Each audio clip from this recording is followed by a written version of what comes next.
ईद की नमाज अदा करने का तरीका क्या है, इंशाअल्लाह आज मैं आपको प्रैक्टिकल तौर पर बताऊंगा कि ईद की नमाज किस तरह अदा की जाती है। आप देखें ना, बहुत सारे लोग हैं उनको ईद की नमाज पढ़ना नहीं आता। जब मस्जिद चले जाते हैं ईद की नमाज पढ़ने के लिए, दाएं वाले को देखते हैं, बाएं वाले को देखते हैं, वो भी गलत नमाज पढ़ रहा होता है, बाएं वाला भी गलत नमाज पढ़ रहा होता है। लेकिन आज मैं आपको प्रैक्टिकल तौर पर बिल्कुल आसान तरीके से बताऊंगा कि ईद की नमाज किस तरह अदा की जाती है। इंशाअल्लाह इतने आसान अंदाज में आपको समझाऊंगा कि 10 सालों तक आप नहीं भूल पाएंगे कि ईद की नमाज किस तरह अदा की जाती है। देखो, ईद की नमाज पढ़ने से पहले आपको ईद की नमाज की नियत करना होती है।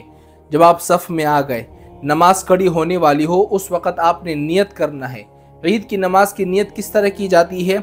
नियत करता हूँ मैं 2 रकात नमाज वाजिब ईद उल फितर की 6 जायद तकबीरों के साथ, वास्ते अल्लाह ताला के, रुख मेरा खाना काबा शरीफ की तरफ, पीछे इस इमाम के, अल्लाहु अकबर।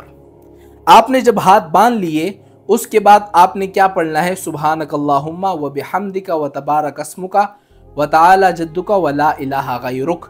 बस आपने रुक जाना है। जब इतना आपने पढ़ लिया उसके बाद इमाम साहब 3 तकबीरें अब कहेगा।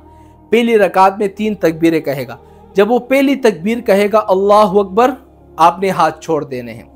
दूसरी तकबीर कहेगा अल्लाहु अकबर, आपने फिर से हाथ छोड़ देने हैं।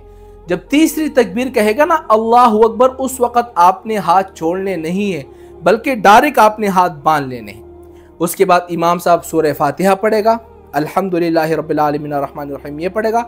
उसके बाद वो सूरत मिलाएगा, फिर उसके बाद वो रुकू करेगा, सजदा करेगा, और उसके बाद सजदा करने के बाद वो दूसरी रकात के लिए खड़ा हो जाएगा। जब खड़ा हो जाएगा इमाम साहब फिर क्या करेगा? पहले सूरह फातिहा पढ़ेगा, फिर एक सूरत मिलाएगा।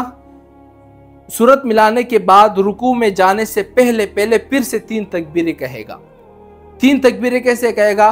अल्लाहु अकबर, हाथ छोड़ देने हैं, फिर अल्लाहु अकबर, हाथ छोड़ देने हैं, फिर अल्लाहु अकबर, आपने हाथ छोड़ने हैं, बांधने नहीं है।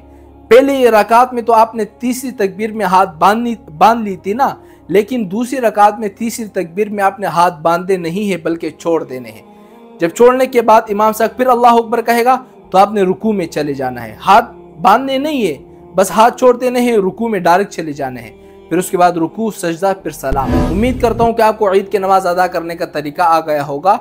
सदका जारिया समझकर वीडियो को आगे शेयर करें ताकि और मुसलमान भाइयों को भी ईद की नमाज अदा करने का तरीका आ जाए। अस्सलामु अलैकुम वरहमतुल्लाहि वबरकातुहू।